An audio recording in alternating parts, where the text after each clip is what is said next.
Looks like we're finally live. Sorry, I'm a half a minute late.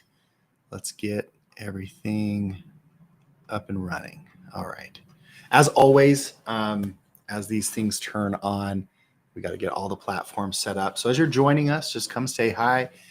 Tell me where you're joining us from. And if you're an attorney, tell me your practice area. Love to know what practice area you're focusing on specifically. Looks like this last platform is about to go live. Cool. Love tech. There we go. All right. Looks like all the platforms are live. So as you're joining us, just come say hi. Tell me where you're joining us from. What city, what state. And if you're an attorney, tell me your practice area. What practice area are you focusing on? We're going to give this just a second to make sure the live video is up in this last platform. And it is. Perfect. Okay. Looks like everything's live. All right. As always, we always clean up that first part. So I'm going to get rid of that. And then we'll go straight into the discussion today.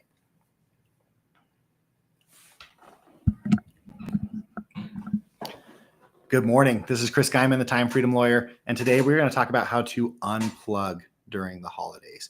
So this was a fun conversation. We had a little poll in our Facebook chat, our Facebook group this last week, talking about whether or not it was possible to unplug and what would be your biggest hurdles in unplugging. And it was kind of fun to see what people said. So I'm excited to have this conversation today. Like I said, I kind of want you to prove me wrong a little bit. If you think that it is not possible to unplug, please feel free at any time to comment on what is stopping you from being able to unplug. But I'm going to go through the ones that people have already talked about, and then we'll just kind of go from there. Okay. So I got some notes here, so I'm going to pull those notes up as we get started, and then we'll dive right in. So the first thing I want to talk about is, what does it mean to unplug? And it looks like we're getting some weird lag in some of the streams. So if you guys are here, will you tell me, can you see me? Can you hear me okay? Let me make sure that this is working. Okay. Looks like it's working now. Hopefully we don't have any weird internet stuff. If at any time my video is cutting out or anything, please just let me know. I want to make sure that we get you taken care of. So we haven't actually started this conversation yet. So I'm actually just going to start clean and fresh. And that way the recording will be better. Good morning. This is Chris Guyman, the Time Freedom Lawyer. And today we're going to talk about how to unplug for the holidays. So as you're joining us for this live, please let me know where you're joining from. Please let me know, city, state, and then also what's your practice area? What practice area are you working in? And because we're talking about unplugging for the holidays, if you have anything that is stopping you from being able to unplug, please add it to the chat. Just feel free to enter, make any comments that you have. I want to make sure that this is pertinent to you specifically. Okay. We did do a conversation a little while ago on how to, what people were struggling with on the holidays. We did this in our Facebook group, and the poll was pretty interesting there. So I'm going to go through those things as well. But if there's anything in addition, at the end of the day, I want you to feel like you are capable of taking time off over the holidays. So it looks like we're getting good feedback that they can hear and see me. So we're gonna go with it. So what does it mean to unplug? And that's really the question that you're going to have to answer for yourself. And why I say this is different people can turn it on and turn it off differently. So for me personally, when I turn my business brain on, it is really hard for me to turn it off. And so I really struggle. I can't wake up early, spend a couple hours working on the firm, and then be able to turn it off and go focus on my family. I'm not able to do that. I have a really good friend here in town. His name's Kelly Smith, and he does that. He travels a ton. He probably travels almost every month, and he's already an early riser. He likes to wake up and go to the gym and stuff. So it's easy for him. He wakes up, he goes, works out, and then he'll work for an hour or two before his family wakes up. And he's able to get everything taken care of, get his team set up to do their work, and then he can mentally turn that off and go enjoy the day with his family. I wish I could do that, but I can't. And so for me, I need to to truly turn it off. Sometimes I'll even like play a video game or something before I go home. If I've had a really tough, like emotionally draining day, like I actually have to go do something like a mentally intensive task, like a complex video game or math problem type idea, right? Something that's hard, makes me think really hard, to get my brain to turn off before I go home, or I'm just worthless at home. And so the first part is understanding what it means to unplug for you.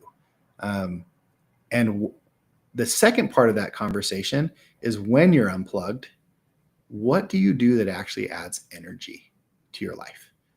And so I think what too often happens is we're so focused on getting out of work that we forget to get into what makes us happy. And so, and I did this for a lot of years, right? If you look at some of my early content, I used to say, my goal was to work less and earn more, right? That's not my goal anymore. My goal is to do more of the things that I love. So sometimes that is work-related tasks, and I do more of those. And other times it's not work-related tasks, and I have to take time off of work to do the other things, right? But doing more of the things I love has become my focus now. And so that does require me to have a flexible schedule with my work. And sometimes I do work. So decide for you what unplugging this holiday season is going to look like for you. So for example, for me and my family, the kids get pretty much 2 weeks off. But my wife, she's a dental hygienist. She works 1 day a week and loves it. It's her passion. She's been loving it for years. She makes more money as in our coaching program than she does as a dental hygienist, helping me with the businesses, but she loves it. And so she keeps doing it. And she's incredible at it.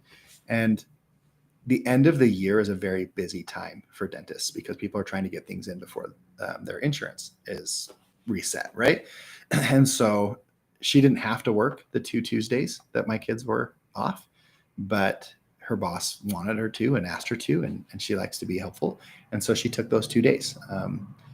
Well, then I was like, I can do stuff with the kids those days. What can I do? And at the end of the day, the grandmas wanted to do stuff with the kids. I was like, you know what? The first week we're going to have them hang out with this grandma. The second week we're going to hang them out with the other grandpas as well. Just I was texting the grandmas, not the grandpas. So grandpas will be there probably too. But I thought, man, what an awesome opportunity. My kids are going to get to spend a whole day with just this grandma and grandpa, and then a whole day the next week with the other grandma and grandpa. They're stoked to be able to spend some time with their grandkids. And then I'm going to work those 2 Tuesdays.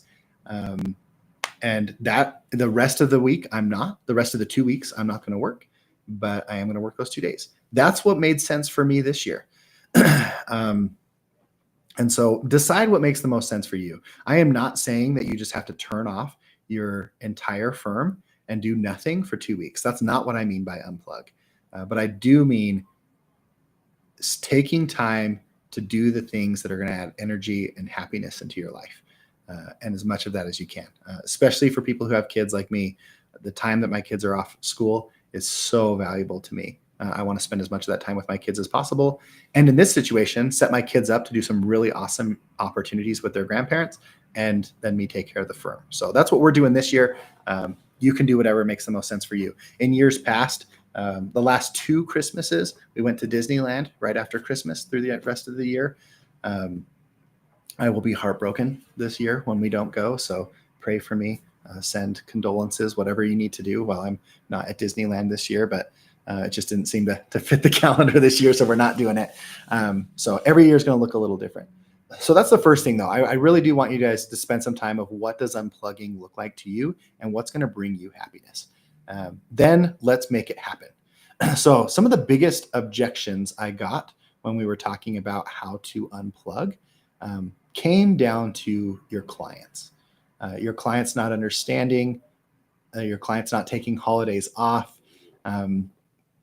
You're worried about coming back to 1,000 emails, anything like that. So anyone who's here, do you have those concerns that if you were to unplug for 1 to 2 weeks, that you would be inundated with upset clients, emails, etc.? I'd love to hear if you think that that's going to be an issue for you. And sure enough, I didn't even have to finish the sentence before someone said yes.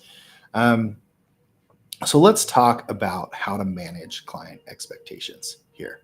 Okay.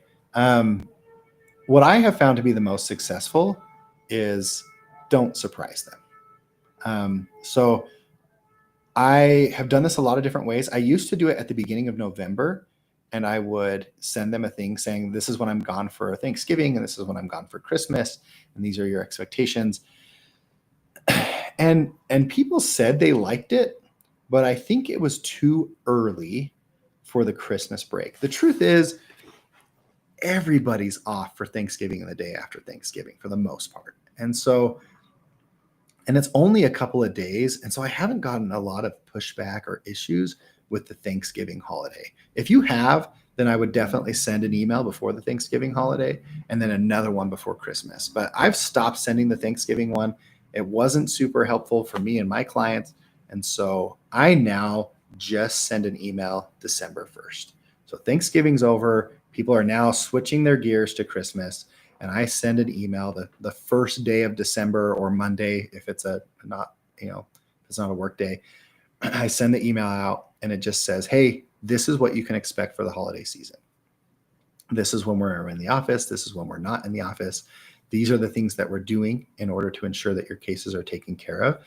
And so in that email, I like to say, we are currently in the process of auditing every single case to make sure that we don't miss any court deadlines. And if there's a court deadline during the holiday, we will be coordinating with you directly to talk about what needs to be done before that, and we'll ensure that we make that. So we're not going to miss a deadline, obviously, and if somebody on my team has to work during the break to make sure a deadline's met, we will obviously be doing that. But generally speaking, when deadlines are. So it's highly motivating for your team to get the work done the first week or two of December so they can take that time off, right? And so that's we do that. So we send an email December 1st and we do an audit of every single case, every single deadline, making sure that we have a plan for the rest of the month on how to get our work done before the break happens. In that email, one of the things you need to consider is how likely is it that your clients are going to have a true emergency during this time? One of the people said, like, my clients get deported over the holidays. You know what? If someone's getting deported and you can stop them from getting deported, take time away from your family and go stop them from getting deported. That is an emergency, 100%, right? And I 100% support that action, okay? 90%, maybe 95% of your clients' emergencies are not emergencies, right? He didn't pay his child support on time. That's devastating. It's important. But is there anything you can do about it between Christmas and New Year's? No, right? So I'm not saying we don't take care of it, but that's not something that needs to be taken care of between Christmas and New Year's or whatever break you end up taking. And so helping your clients understand what are emergencies and what are not emergencies is one of the most important things you can do. So I have that in my representation agreement, but I remind them of that at the beginning of the month. So let's make sure we know what is an actual emergency. And then the other thing you want to do in that email is let them know how they can contact you in the event of an emergency. And so we have a specific line that we monitor over the holidays that if someone calls that line, my team, if possible, will answer it. And if not possible, they'll check the voicemail at least every single day and get back to people as quickly as possible. So that voicemail transcribes and texts it to Diane, my paralegal. And so she can see those real time if it's a true emergency, right? And what we've done for our team and for our clients is said, if you contact that number, we will get back to you. Same thing, there's an email address they can send stuff to as well. So phone or email, whatever's best for them, they can contact it and we will get back to you.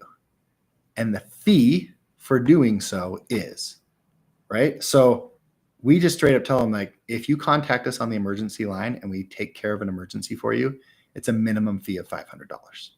We do flat fees, right? So everything's a flat fee basis. So it's a minimum of $500. to take care of it. And the fee will be double what our normally fee would be for those things. And we give them some ideas of what things would cost. I had someone just last year or 2 years ago. It was 2 Christmases ago. He had a hearing that for him was super important. It was not an emergency, but it was important to him, and it needed to be done before the end of the year. And so we ended up doing it the Wednesday between Christmas and New Year's 2 years ago, whatever. It was a middle of the week day there. Because it was important to him.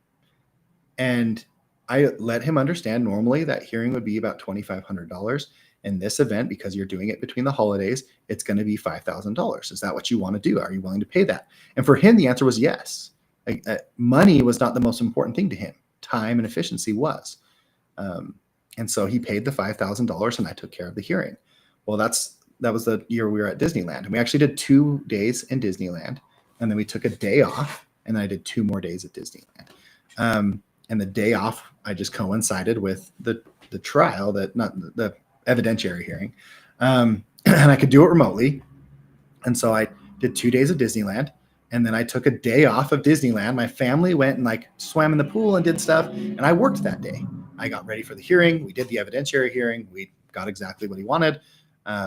And then I spent the rest of the day, making sure there was no emergencies. People got called back, whatever I could do to just make sure the business was flowing. I have my coaching business that I was doing as well, right? So I took care of that, did a nice full day worth of work. And then I was able to shut that off in my brain and go back to Disneyland for 2 more days. But he paid me $5,000 for that, right? And that entire Disneyland trip was just under $5,000. And so that's why my family said, my wife's like, we'll do that every time, right? We get to be there. We go swim and have fun. You work for a day and you pay for the entire trip. I'll make that trade every single holiday season, right? And that's why I like to have these conversations with you of what is energy adding for you, what isn't, what do you want to spend your time on, what don't you? So you can start not just like black and white, I need to turn it off, I need to turn it on, whatever, but like start understanding what the opportunity cost is. And if you're going to work during this time, how much do you need to be paid? How much do you need to be compensated to make it worth it to you? And then what can you do with the rest of the time to ensure that you're adding enough energy that when you get back to work on, 1st of January, you're excited? That's the true question here. It's not, can I turn it off for 2 weeks or not? The answer is yes, you can. But what's more important is, what am I giving up and what am I exchanging? And so I want you to have that conversation, because that was one of my favorite Christmases. We did that. And then I got to go to Disneyland for 2 more days. I didn't have to worry about money the entire time because I paid for the whole trip with 1 day's worth of work, and everyone was happy. Right. So that's the idea there. So kind of summarize, because we talked about a lot of points. So I want to make sure you get the takeaways on that. December 1st, send an email. In that email, manage expectations. This is when we're working and this is when we're not working. Set boundaries. This is what an emergency is. This is what an emergency isn't. And set a dollar amount that makes sense for if you have to work during that time. Because if someone needs it and they're willing to pay that amount and they understand it, then let them pay it. Take the money, do the work. Everyone wins. Everyone's happy. And you're good. And then decide actually what's going to be the best mental relaxation for you. And so I like about once a week logging in, checking some emails, doing that kind of stuff, getting everything taken care of so that I know everything's taken care of and I can turn my brain off and go back to spending time with my family. That's what I like to do. So we even did a 2-week cruise through Europe a couple years ago.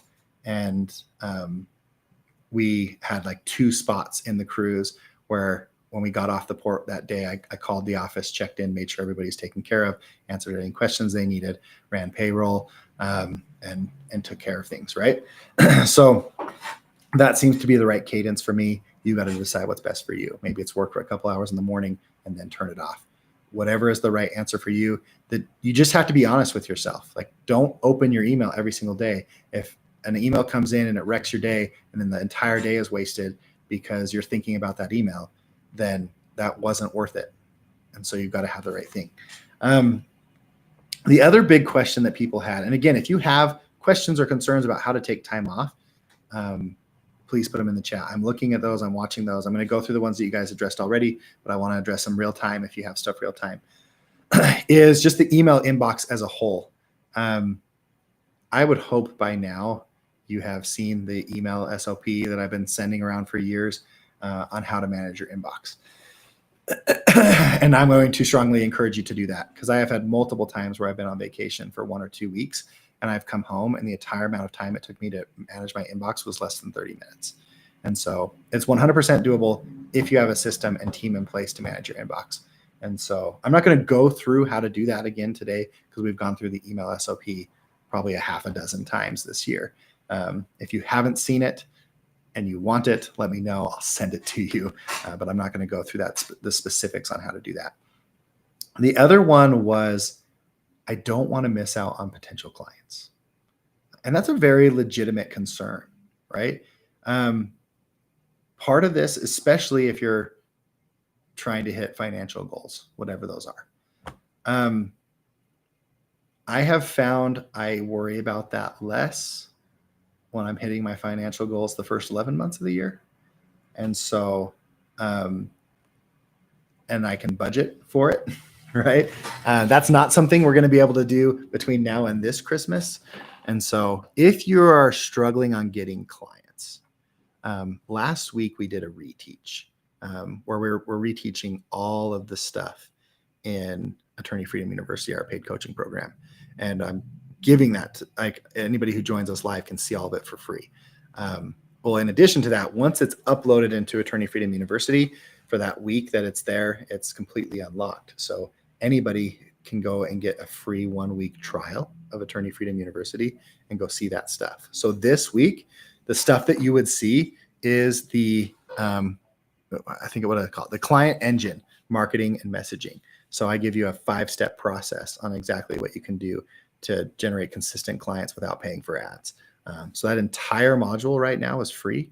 You just go to school.com/TFL, Time Freedom Lawyers. So school is spelled with a K, SKOOL.com/TFL. If you go there, it'll take you to the About page and you can sign up for a 1-week trial and go straight to module 2. You can see all of that stuff. So one of my best pieces of advice is, let's get you enough clients the first 11 and a half months that you don't worry about the 2 weeks. But I still think it is pertinent and relevant to say, well, what if I do want those leads? And I want those leads too. You're going to have to decide with your industry specific how quickly you need to respond to those messages. What I have found for family law where I am at is almost every family law attorney is taking a decent amount of time off during this time. Even the bigger law firms, they're running on skeleton crews, and the people who are there are busy with the work that they're doing. And so they haven't been able to get consults in very quickly. And so we have someone on our team who calls back all of the people every day. And that has been efficient enough that I haven't seen a drop in our conversion rates. And so that's what we've done. Instead of having someone man the phones, we just have somebody on the team make a call every single day. Usually that means everybody on my team has to make, 1 to 2 hours of calls the entire break. And we alternate who does it which days. That's been sufficient for us.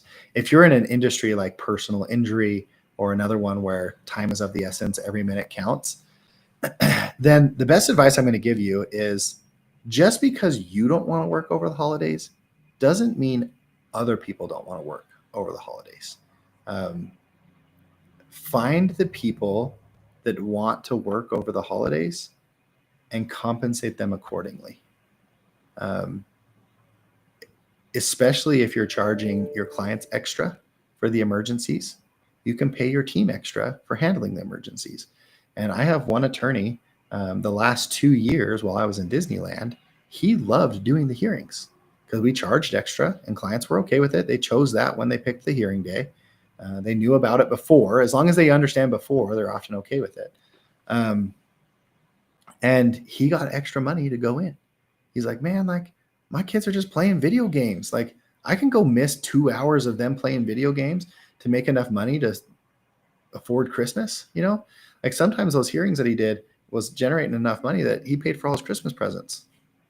That's great, right? So he was stoked to do that. This year he's going to be out of the country, and so we had to move hearings and stuff because no one wanted to work that week. And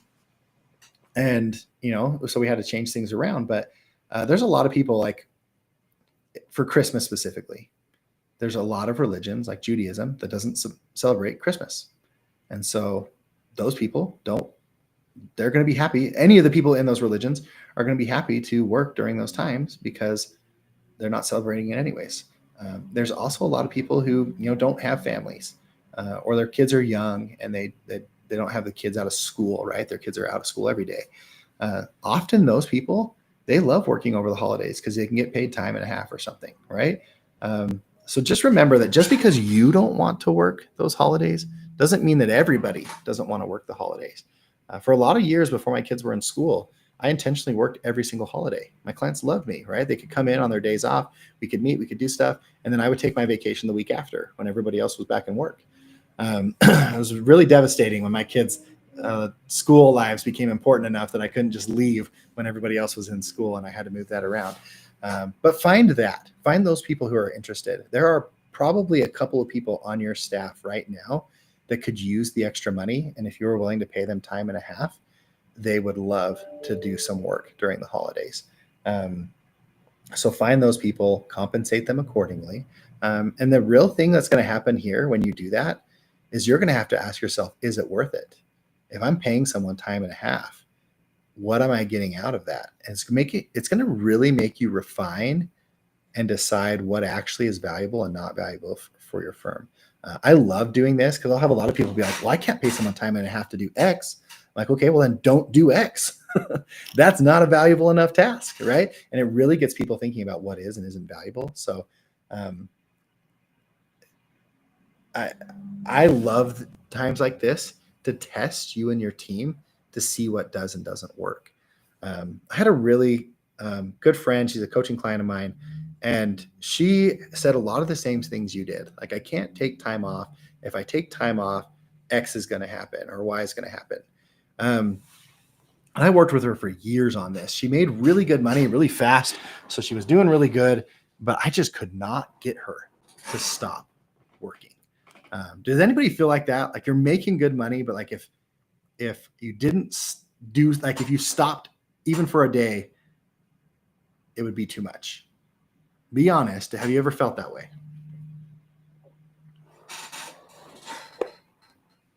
Of course, right? So with her, she was going to Taiwan with her kid for a school thing. And so we worked for a couple of weeks before that to make sure her team was ready and everything. And then she packed her laptop so she could do some work, in the mornings before her kids were up. And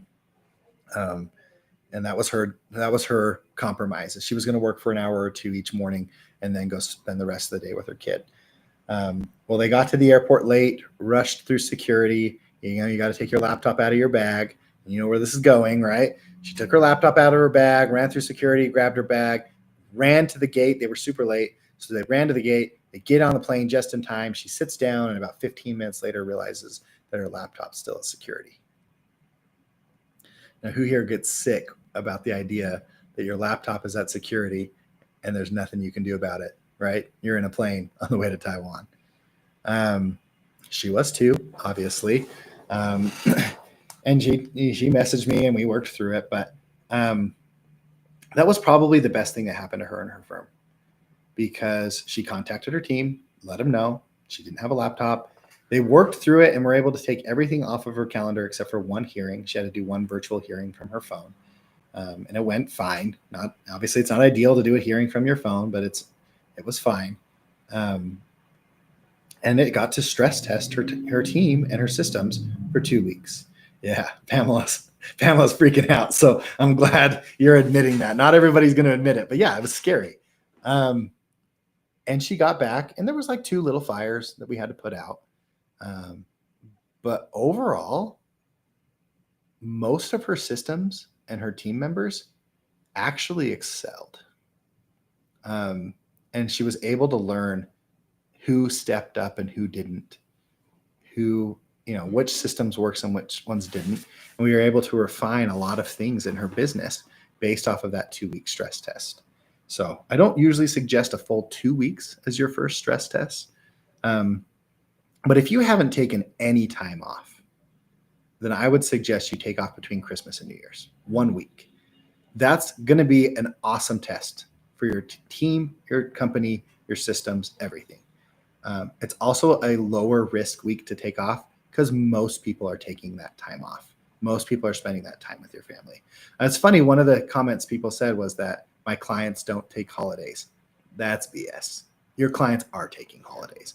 I used to work between Christmas and New Year's when I first started working, and I would send emails to opposing counsel and they wouldn't respond. I'd send emails to my clients and they wouldn't respond. And I'd submit stuff to the court and they wouldn't sign stuff because everybody else was taking time off. So for your first stress test week, I would take between Christmas and New Year's and see what works and what doesn't. And then adjust accordingly, right? Not everything's going to go perfectly, but a lot of things will, and you can tweak the things that don't. And nothing's going to be so irreversible, especially if you have an emergency line, right, that you can take care of. So that's going to be the biggest thing there, is be okay with the stress test, see what works and what doesn't, and fix it accordingly. With potential clients, like we said, hire the people, decide how quickly you need to respond to people so that you have a system in place to respond timely enough. And then find people who are willing to work over the holidays that are excited for the additional pay. My team, I pay them for those entire 2 weeks off, but part of that is, I pay them for December 24th through January 1st is their paid time off. But part of that, they understand that they are going to take a day in the rotation of answering calls. And that's what they say. Okay, so I have to call people back for 1 to 2 hours, and I work 1 to 2 hours for the entire week and I get paid for it. Seems like a pretty fair trade, right? They seem pretty happy with that. So find what makes the most sense for you. I haven't seen any questions from you guys coming in, so I'm going to scroll through these other ones and make sure I'm not missing. Okay. The other one is court deadlines, right? This is obviously the hardest one to deal with. If you have a court deadline during the break, then please don't miss the deadline. Okay. No break is worth it, coming back and having a deadline missed. Most deadlines can be negotiated. So I have frequently been able to reach out to opposing counsel and move things around and just said, hey, my kids are out of school and I'm going to be going to Disneyland. Would you be okay if I got back to you on January 5th? Give me a week after Disneyland to get caught up. Most of the time that works. The other way to solve that problem is have a team, right? For the last couple of years, I haven't worked over the holidays pretty much at all, because Paul was excited to do it and the extra pay, and he did it. So I didn't have to work and he was excited to do it. But at the end of the day, if there's a court deadline, you have to do it. Just do it. Just figure out, how are you going to be prepared so that you don't have to spend 4 hours prepping for it and then 3 hours recovering from it, and you lose, a whole day or 2 days because of the deadline. Like, do as much of the work beforehand. And if you're auditing your cases on December 1st, you should be able to do this accordingly. But I had that happen. We had our trial the week before, or 2 weeks before. It was the beginning of December, and that judge was retiring at the end of the year. And so he's like, I need to take this under advisement. I'm going to advise it for 2 weeks, and we'll come back the following Tuesday or whatever day it was. And I look, I'm like, Your Honor, that's December 24th. He's like, yeah, I know. It'll be fast. I'm like, Judge, I'm going to be up at the cabin. He's like, where's the cabin? I'm this Blacksmith Fork, which is 45 minutes away. He's like, oh, you can make it back for a hearing. He's like, we got to get this done before I leave. That was his last day. So he actually had to have 2 bailiffs come in on their days off to open the courthouse for us. And we came in and had a hearing. So what did I do? I mean, there wasn't any prep for that hearing because he was just giving his ruling on the trial we had just done. And so I took my suit up to the cabin, which is a wood burning stove heated cabin. So my suit sat there for 2 days in a but next to a wood burning stove and smelled like campfire. So I put my suit on. I got into the court. The bailiffs teased me and said, "Were you wearing your suit at a campfire?" And I said, "Look, he called me in from the cabin, like, I'm here, but this is what he's getting." And we did the hearing, and then Wilmore teased me for wearing my campfire suit, and I went right back up to the cabin, changed on my suit, and got back into it. So you don't necessarily have to not work at all. Okay. Just set it up in such a way that it doesn't ruin the rest of the vacation. And then as you scale, you can obviously get to where you're working less and less. So those were my biggest takeaways. If I can kind of summarize everything that I'm thinking of, is first and foremost, take care of your email. I think the number one culprit that ruins attorneys' holidays is their email. And what happens is you're in the habit of checking it all the time. And so you log in, or you're sitting on the couch doing nothing, and there's that email from an angry client or a pissed off opposing counsel or somebody, and then your day's ruined. So have a system to take care of your email, set boundaries with your clients and yourself, and then live up to it. What I have to do, because I have no self-control, and I'd like to point this out, okay, I am not special, all right? There are people like Kobe Bryant who can wake up at 4 o'clock every morning and work out like crazy, and he is like the most dedicated person that we've ever met. That is not me, okay? So I understand my limitations, and then I make rules and stuff to take care of them. So I am not disciplined.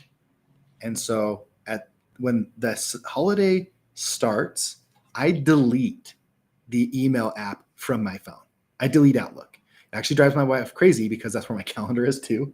And so then I don't know what's going on the whole week because I don't have my calendar on me. But I can't not check it. And so I delete it. So what do I do when I need to check my email? I go to my office. I turn the computer on. I have a desktop in there. I have to let it boot up. I have to it takes me like 3 minutes to which is the end of the world, but longer than just a sneak away, right? To get everything up. So I have Outlook up, and then I check my email. And when I'm done, I actually do the send receive. I turn it off. So I download everything. I turn send receive off. I respond to everybody's messages, and then I hit send on all of them, but they don't send because send receives off. So when I'm done responding to every single message, I then turn the send receive back on and send all of the messages at once, make sure that nothing came in right away. And then I turn it off so that it doesn't become a messenger back and forth. But that's what I have to do, because if I have it on my phone, I will check it and it will ruin my day. So first and foremost, take care of your email. If you don't have a copy of our email SOP, it's free. I'll send it to you. Okay. Let me get that sent over to you so you can start working on that. Effectively, you have some sort of assistant sort and check things so that you know what actually has to be responded to, and they do most of the work. When possible, you have them pre-draft your responses. If it's simple things that don't actually need your review at all, then they send them. If it's things that do need your review, then they pre-draft the responses and you review them and send them. And that's why you can get through so many emails in such a short amount of time. Is there should never be something that you are the first person looking at. Someone on your team has done the preliminary work and you're just reviewing and sending. You may tweak it, obviously, just like when your paralegal drafts a motion, you probably review and tweak the motion, but it just cuts down on the time. So that's the first thing. Then send a email to your entire client list at the 1st of December, setting the boundaries, when you're going to work and when not, what an emergency is, what it isn't, and what happens if they have an emergency, how much that's going to cost them. I personally firmly believe if you're billing by the hour, you should charge double. And I have a good buddy of mine. He does this year round, that if you contact him after hours on the emergency line, it's time and a half. And if you contact them on holidays, it's 2x time. He has it in his representation agreement. He reminds his clients all the time. And he has plenty of clients that are happy to pay that. And he's like, He's like, I can't tell you how many times I'm like at home, we're just sitting on the couch doing nothing. And I get these messages and stuff in on the emergency line, and I take care of them, and it takes me a half an hour, and I make $500. And my wife's like, heck yeah, I'll take $500 for half an hour of your time every time, right? There is often an amount of money that makes it worth losing a little bit of time. And what this does is, instead of just ticking your clients off and them saying, now my attorney doesn't care about me, they get to make the decision. Is this worth it? And if they say yes, and you say yes, bargain for exchange, let's do this thing, right? And if they say it's not worth the double cost, then they'll send it to you the normal avenue or after the holiday, and they've made that choice, and so they're happy with it. I find that clients often, we think that we just have to do everything that they want. What clients actually want is power and choices. And so if you give them the power and give them the information so they understand and they get to make the decision, often they're way happier. And so give them that power. And then after you send the email, sometimes if you need to send another one or a reminder, you can totally do that. In my email, I specifically say that anything that they send us after December 15th will be reviewed in January. So I give them 2 weeks to send stuff to me, but I'm like, if the last week before the break, if they haven't if they haven't got it to me already, then they're just admitting and being okay with me doing it. And anything that's submitted on December 15th or later, that has to be done by the end of the year is assessed a rush fee. So again, with our flat fees, our rush fees are 50% extra, and our emergencies are double is how we do things. And then make sure your clients have that information. And so I think that's it. Oh yeah. And then hire people, right? If things do have to get done, then figure out if there's anybody on your team that would like to make extra money to work through the holidays and emergencies, and have them do it. And if not, hire accordingly. Okay. And we will get you that SOP. It looks like a couple people are looking for that SOP. So that's kind of it. It really does come down to prioritization and balancing what is and isn't worth it to you. But if you are intentional with your holidays, you truly can come back to work on January just excited to be there. And that's my hope for everybody. Like you'll see a lot of the branding and stuff we've changed recently is live the life you love to live, or live the life or love what is it? We empower attorneys to build a life they love living is the statement we've been using a lot. And so I want you to kind of be auditing and checking your time the rest of this year. What are you enjoying? What are you not enjoying? And asking yourself why. I had a really close friend of mine.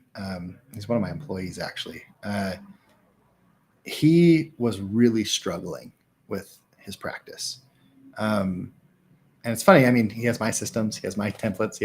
You'd think he'd have everything he needs to create a life he loves to live. And he was struggling. And so we did a time and energy audit for him. And what he realized is he was actually spending upwards of 3 hours a day on his phone at work, checking sports apps. And he's paid off a commission, so I don't care if he's not working, right? But what was happening is he wasn't getting his work done during the day, and so he was working at night. But because he was working at night, he wasn't at home with his family. He wasn't doing those tasks that actually re-energized him, and so he was tired. And so when he's tired, it's way easier to go get on your phone, right? And it was just becoming a bitter cycle. And so what we ended up doing with him was the basics, right? I was like, okay, can't come to work at night. I mean, you can, but don't. Go to bed. Wake up early. His wife runs, so wake up early, go work out when your wife's running. He cannot keep up with her. She runs like 10 miles and he doesn't. So, but he would do like, a quick, just 30-minute workout in the morning. Get that blood flowing, get your body moving, take care of yourself, eat a healthy breakfast, plan out your day.